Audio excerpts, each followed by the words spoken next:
So the refunding of the tenant's deposit is quite an important topic to deal with,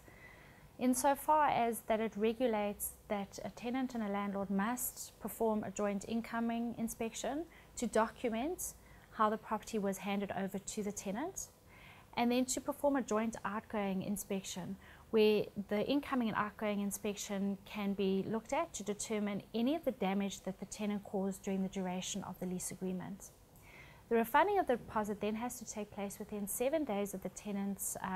lease coming to an end, terminating, if there's no damage. If there is damage, then the deposit must be refunded within 14 days of restoration of the property. And in reality, what that means is the tenant will only receive his deposit back once the property has been placed back into the condition where he received it, 14 days thereafter. The tenant then has a right to have a look at the invoices and the costs associated with the restoration of the property, and that could also include the last month's electricity. Where the electricity account might run a month to 6 weeks in arrears, the tenant would only receive their deposit back once that last electricity account has been received and that account has been paid.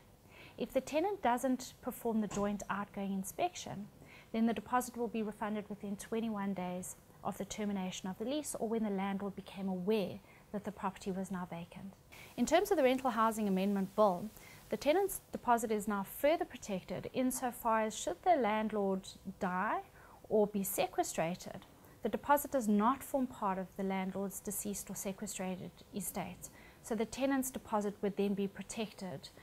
from it being wound up within the landlord's estate.